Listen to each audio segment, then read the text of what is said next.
Kumpulan kata yang tersusun rapi merasakan sedikit getaran dari luar. Seseorang mengambil kumpulan kata tersebut yang sudah dijilid menjadi berbentuk sebuah buku. Kemudian, ia merasakan tubuhnya berpindah tangan untuk kemudian diceritakan berapa harga yang harus orang itu bayar. Lambat-lambat, dirinya menyentuh sisi-sisi satu buah kantong berbahan kain. Katanya plastik semakin dilarang. Tidak masalah sebenarnya, yang penting dia punya pemilik sekarang. Setelah diintip, ternyata yang membeli dirinya adalah seorang perempuan muda berusia sekitar 22 tahun. Wajahnya biasa-biasa saja, terlihat suka membaca dari kacamata merah tua yang tertahan di hidungnya. Bukan hanya dirinya yang ada di kantong kain itu, tapi ada beberapa yang ditumpuk sehingga sedikit sesak. Ia dan yang lain sudah biasa sejak tubuhnya rampung. Ia sudah diperlakukan untuk saling tindih-menindih satu sama lain. Aku sebuah mahakarya, isiku disukai oleh seluruh orang di dunia.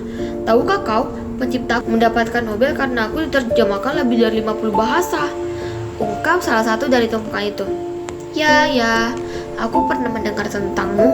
Selamat ya, balas buku yang berada satu tumpuk di atasnya. Acuh tak acuh. Ia hanya terdiam karena malas menanggapi. Sebenarnya, bisa saja ia membanggakan dirinya karena berhasil meraih predikat bestseller sejak 3 hari setelah dirinya diterbitkan. Duh, Kirana, kamu ini kerjanya membeli buku saja. Memang semuanya kamu baca? Suaranya menunjukkan orang itu hidup sekitar setengah abad. Iya dong, Bun. Aku lagi penelitian untuk skripsi, jawab Kirana santai. Harusnya kamu simpan uang kamu untuk masa depan. Beli emas, kek. Itu salah satu cara untuk berinvestasi. Bunda memprotes anak gadis pertamanya. Buku juga salah satu bentuk investasi masa depan, Bun. Anak zaman sekarang itu kalau dinasihati bukannya patuh malah menjawab terus. Terserah kamu lah. Bunda mau baca novel karangan Ayu Tami yang baru. Oh, aku juga beli bukunya Prameti yang sudah dicetak ulang. Harganya jadi mahal sekali, kata Kirana. Kamu ini bagaimana sih? Katanya sedang penelitian skripsi, yang dibeli kok novel? Tidak Bunda sedang malas baca. Tanpa kata lebih jauh, Kirana melengos di depan Bunda menuju kamarnya. Ternyata kamar Kirana dipenuhi buku-buku. Hanya ada lemari baju dan ranjang kapuk yang terasa sangat kecil dari sudut ruangan. Buku-buku ini lebih banyak dari toko buku tempatnya dipajang dalam rangka promosi. Ia diletakkan di antara buku-buku non-fiksi. Tubuhnya terasa semakin sesak karena diapit sekitar puluhan tubuh lain. Namun dirinya senang karena sudah mendapatkan pemilik. Setelah ini, ia akan menjadi sangat bermanfaat karena dirinya menceritakan kebenaran. Tidak beberapa lama, Kirana kembali mengambil tubuhnya. Senangnya bukan kepalang, ia merasa akan dijadikan yang pertama untuk dibaca dari buku-buku yang beberapa jam lalu bersamanya di kantong berbahan kain. Ternyata, ia bertemu kembali dengan buku yang diterjemahkan lebih dari 50 bahasa dan novel karangan Pramudia. Rupanya, Kirana akan membalut tubuhnya dengan sampul plastik agar lebih awet dan sampulnya tidak kotor. Ia sedikit kecewa sebenarnya, namun tidak mungkin Kirana membelinya jika tidak dibaca. Maka ia akan setia menunggu hingga tiba gilirannya untuk disesap lembarannya satu persatu menggunakan jari-jari lentik Kirana.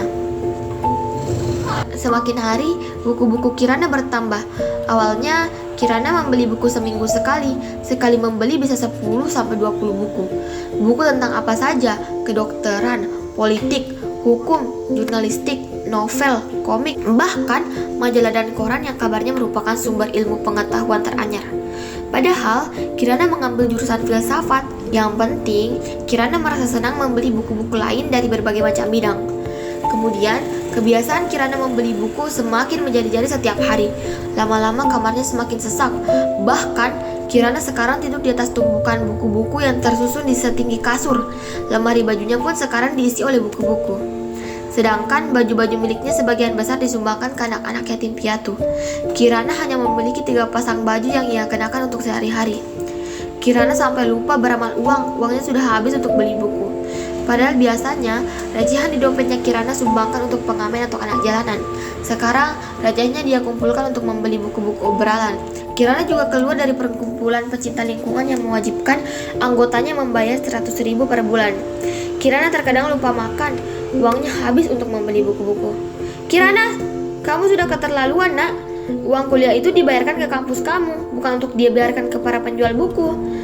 Bunda ternyata sudah naik pitam. Padahal jarang sekali Bunda marah-marah seperti ini. Kemarin ada diskon besar-besaran, Bun. Sayang jika tidak membeli. Lagi pula kalau buku-buku itu tidak laku, mereka akan dibayar karena akan memenuhi gudang. Jadi, lebih baik aku belikan. Kirana masih menjawab santai. Kemarin dan kemarinnya lagi maksudmu? Kamu kira Bunda tidak tahu kalau kamu membeli buku setiap hari? Diskonnya memang setiap hari selama sebulan, Bun. Sudah ya, Kirana mau mandi dulu. Tidak lama, Bunda meninggalkan kamar. Suhu kamar Kirana tiba-tiba berubah. Rasanya begitu gerah. Semakin panas dan meluluhkan peluh di setiap buku-buku yang masih tersusun rapi. Kemudian nyala merah dari ruangan depan merambat perlahan tapi pasti. Pintu kamar Kirana rubuh. Buku-buku itu berteriak panik minta diselamatkan. Namun tidak ada yang mendengar. Bunda sudah berlari keluar menyelamatkan nyawanya sendiri. Tolong, tolong kebakaran! Terdengar lolongan Bunda di kejauhan. Masing-masing membawa ember berisi air. Ada juga yang membawa kain basah. Mereka ramai-ramai membantu Bunda menyelamatkan rumah peninggalan suaminya. Bunda lupa mengecek regulator gas LPG ketika sedang memasak rendang. Tiba-tiba gasnya meledak. Tentu saja ledakan itu menciptakan percikan-percikan api yang kian detik kian merambat dan membesar. Bunda langsung menghambur keluar setelah menutup pintu kamar Kirana. Ketika itu apinya sudah melahap meja makan mahoni kesukaan Kirana. Sekarang api semakin liar. Buku-buku Kirana meraung keras karena mulai merasakan tubuhnya diselimuti api. Tinta-tinta yang menghambur pasrah dilumat si jago merah bersama dengan kertas yang selama ini menjadi sandarannya. Begitupun dengannya. Ia merasa sampul plastik yang dilekatkan tubuhnya oleh Kirana tidak berguna banyak. Malah sampul itu meleleh dan membuat kulitnya melepuh. Sia-sia saja ia berteriak untuk memohon agar api itu berhenti. Satu demi satu, lembarannya semakin terkikis dan tubuhnya berubah menjadi abu. Ia bergeretak di tengah tumpukan kayu hangus bekas rumah Kirana. Tubuhnya mati. Begitupun dengan buku-buku lain di kamar Kirana yang sekarang tinggal puing. Namun nyawanya masih ada, membumbung mencari Kirana. Ia merindukan perempuan itu. Sedangkan Bunda dan dua anaknya yang lain tinggal di rumah tetangga sambil menanti kepulangan Kirana. Kurang dari sehari, Kirana tiba. Tubuhnya hampir ambruk ketika menemukan tumpukan buku-bukunya sudah menjadi debu. Kirana meraup sisa-sisa kertas yang lapuk sebelum waktunya. Kirana menjerit dengan rintihan tertahan. Badannya terluka karena kehilangan barang-barang kesayangannya. Buku-bukunya habis tak tersisa. Ia menemukan Kirana. Arwahnya membelai lembut rambut Kirana. Ia membisikkan kata yang tidak berhasil Kirana dengar. Setidaknya, ia sudah mengungkapkan perasaannya kepada Kirana. Aku mencintaimu Kirana, meskipun banyak jenisku yang juga kamu cintai. Namun aku merasa menyatu ketika bersamamu, ujarnya dibantu hembusan angin pagi. Ternyata di antara deburan abu yang bertumpuk sendu, tersembunyi satu buku yang tidak tersentuh api. Kirana melihatnya dan terpana. Air matanya kembali tumpah karena merasa bersalah lama melupakan buku berisi kumpulan ayat-ayat suci itu. Buku Kirana sekarang tinggal ini, kata Kirana lemah kepada bundanya. Bunda tersenyum simpul meski hatinya tetap terluka. Tidak apa-apa nak, Bunda rasa buku itu cukup untuk membantumu menyelesaikan skripsi. Ia mendesah pasrah ketika Kirana tidak membalas cintanya. Arwahnya kembali terbang membawa angin menuju perpaduan yang entah berada di mana.